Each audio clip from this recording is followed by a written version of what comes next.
Hello everyone, it's Elizabeth. Happy Saturday. In case you've noticed my au naturel look, I have decided to give up makeup for the season of Lent. I've depended on it way too much for my own self-worth, and it's just sort of like that's not alright. So, I've given that up, and for the next couple of weeks, I will be sans makeup. So, there's that. Today, I thought I would talk about my favorite history books. I love history, as anybody who's been watching this knows. I read a lot of them as much as I can. Honestly, history is kind of a comforting genre for me to read, nonfiction history. I was also going to talk about my favorite historical fiction books, but then I kind of started to put the list together, and I was like, oh, no, no, no, no, no.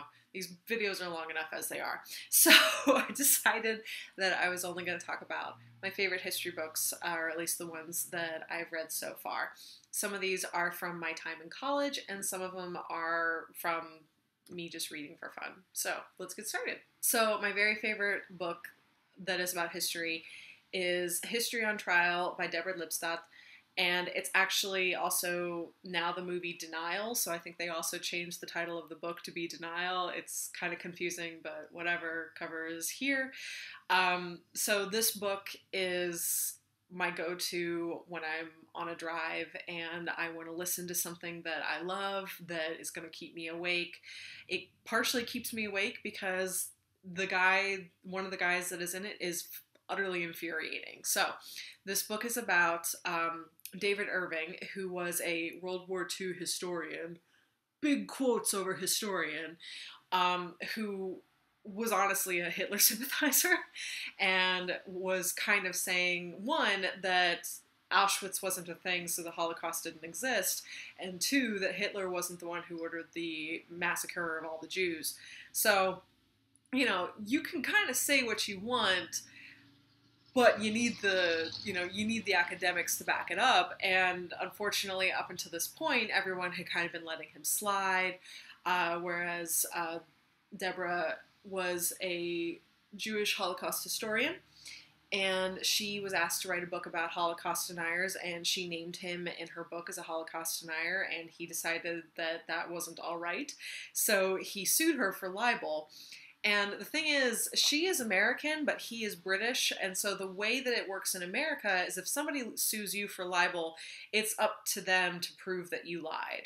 Um, and, we're all good. But in the English court systems, it's up to you, the person who has been accused of libel, to prove that you weren't lying. So what results is this really fascinating trial that is essentially just like a masterclass in what historical research should be. Like, there's all these historians that are literally on trial, and the guy is asking them all of these questions about, like, did the Holocaust actually happen? Let's talk about the events in Auschwitz and stuff like that.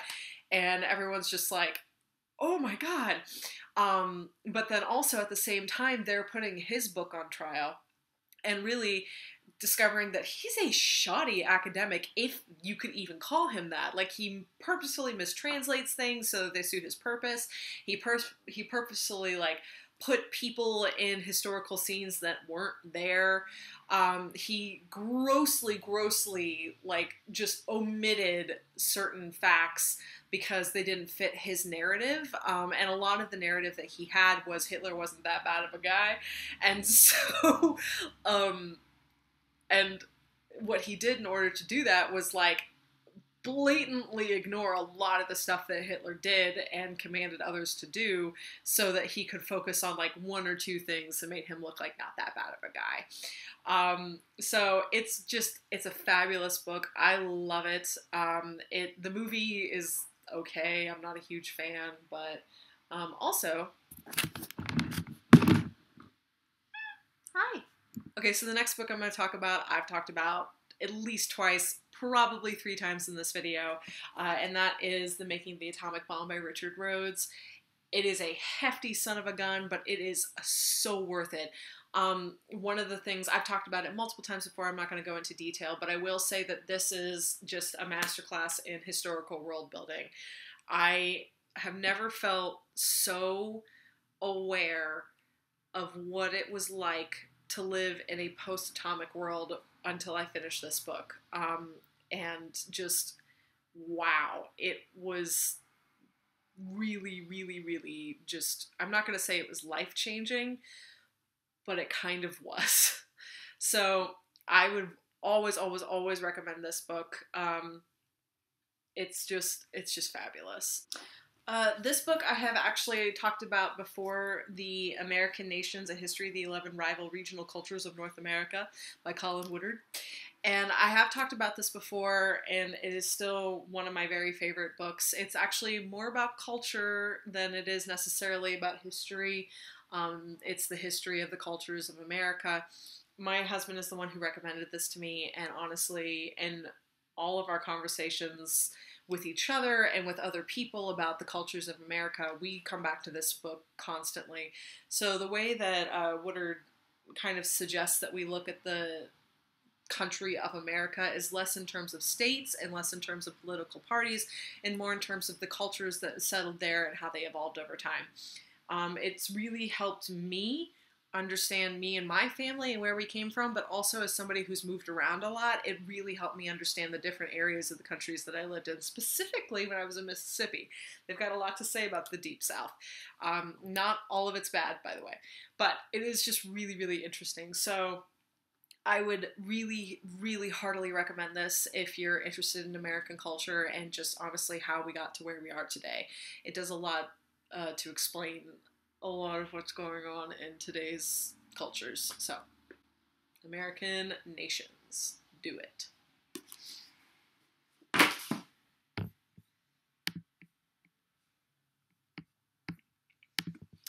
So the next book I'm going to talk about is actually Erik Larson's In the Garden of Beasts. Erik Larson is a pop historian, which means that people are actually going to read his books. Sorry, academia. Nobody gives a shit. So, Erik Larson's In the Garden of Beasts is about the short and turbulent tenure of the American ambassador during the rise of Nazi Germany. He and his family go over there. The guy has zero interest in being there, but like he kind of has to go.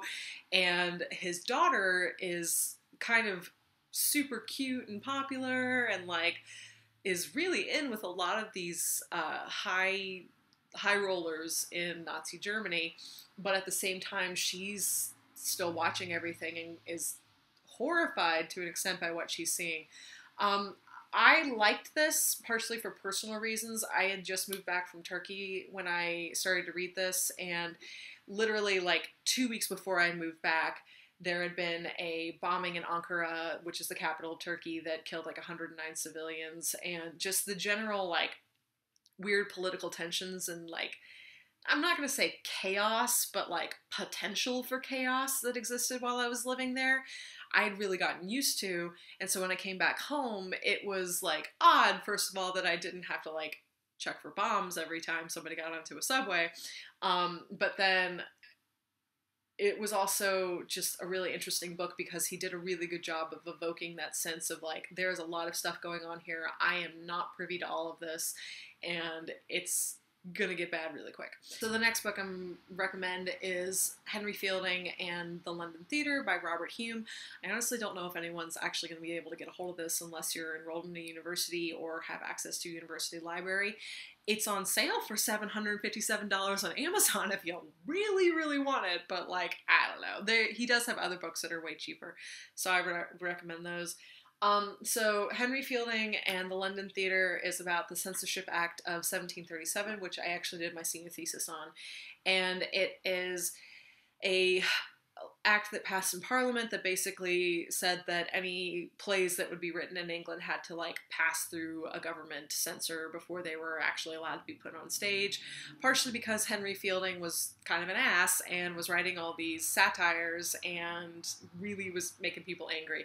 I personally think that this like act was kind of it was going to happen anyway, but Henry Fielding didn't help. So the reason I really recommend this book is because in the dry desert of academic reading for history, Robert Hume was just like, oh my god, he was a drink of water, and I loved it so much. He's a great thinker. He's a very clear writer. He knows his subject. If you have any interest in theater history, I would highly recommend him. So again, Henry Fielding and the London Theatre by Robert Hume. Robert Hume is the name you're going to look for. So do it. Next book that I loved when I read it in college is The World of Yesterday by Stefan Zweig. I don't know if I'd actually classify this as history. It's kind of a memoir. I tried to stay away from like history fiction that happened during that time. So, for example, if I was going to do a historical fiction list, I wouldn't put Jane Austen's books on there because she wasn't writing for history at the time. She was writing for her contemporary time. And in some ways, it's the same thing with Stefan Zweig. However, I really, really, really, really, really love this book. So I was just like, who cares? This book is a memoir by Stefan Zweig. He's an Austrian author. He's known for his short stories and his plays. A lot of them are anti-war stories. He wrote around the time of World War I, and this is kind of just his reflection on that time, everything leading up to World War I, during World War I, and then after leading up to World War II, when he had to flee the country because Nazis. The reason I really like this is because the way he described things really reminded me of some of the things that I see today. He lived in a time of rapid change, both social, technology, social change, art. The art is changing. There was a lot of different things going on, which was really exciting, but at the same time, a lot of what was going on underneath the surface was really disturbing. One of the scenes I still really vividly remember is when he is in a theater in France he's visiting, and their newsreels are going on before the movie starts, and so the German Kaiser is on the screen, and like all of a sudden everyone is like standing up and yelling and cursing and throwing things at the screen, and like poor Zweig is like sitting here like this little Austrian man just like, oh God. And so like it was just the first time that he really saw what was coming. And it was very disturbing for him and also very poignant for me. I really enjoy this, and I would recommend it to pretty much anybody. He's honestly just a solid writer. I tried to read some of his other stuff actually, but the translations were horrendous. So if you can find some really good translations, I think the newer translations of some of his short stories are really good. I read The Chess Master, I believe is what it is. Anyway, that's an excellent short story, and you should read it. And this is also just excellent. So The World of Yesterday by Stefan Zweig, S-T-E-F-A-N, Stefan. Okay. All right, so the last book I'm going to talk about is like, So I got to take a history of medicine class when I was in college, and it's probably one of my favorite classes that I got to take, other than history and film, which was also really good. But history of medicine had a lot of different books that we had to read, and some of them were like kind of horrifying, some of the stuff that you were reading about, but this one is the one that like still pisses me off to this day, like 5 years later. Like if I ever get a little bit drunk and my husband really wants to piss me off, honestly, if he just ever wants to like get me going at all, like he'll either ask me about Batman or he'll ask me about this. Just to give you a very brief background on this, back in the day there were two main theories of doctoring. One of them was germ theory, which was popular in Germany because they actually looked at the microscope and they're like, oh, we could science with this. Whereas the French, which was the other school of medicine, which believed a lot more in practical like things and actually going in with the patients, they kind of looked at the microscope and were like, that's a fun toy. So anyway, so this book is actually about a hospital in Vienna, or a university hospital in Vienna. And so the way it used to work is that these doctors would study with cadavers and dissections and kind of like look at the human body. And then they would go over to the hospital and apply what they had learned, which is like kind of a cool idea, except these women were dying in childbirth. It was childbirth, childbed fever, I believe is what it was. They were dying in freaking droves in these hospitals, and the doctors couldn't figure out why. Well, then this German doctor, hold on, I think his name is Semmelweis. Yeah. I'm assuming he's German because he's got a Weiss at the end of his name. So Semmelweis shows up and he's like, hey, y'all, germs are a thing. You're killing your patients because you're not washing your freaking hands. And they're all like, lol, germs are not a thing. And then Semmelweis is disgraced and women keep dying. It's oh my God, I'm still mad about it. I'm still so angry about it. Whew. Anyway, that's not exactly the kind of book that you're gonna read and feel like super good about yourself, but at the same time, like, I'm still pissed about it 5 years later, so you know the author knew what he was doing. So, those are my recommendations for history books. I'm sure that I will have more as time goes on. I enjoy reading history a lot. I really enjoy World War II history, but I also just enjoy histories of culture and weird things like history of medicine and things like that. So if you guys have any recommendations for me, please let me know in the comments below. What kind of genres do you like to read? Which ones are kind of comforting to you? And if you have any history recommendations for me, let me know. All right, I hope y'all have a great week, and I will see you next Saturday. Bye!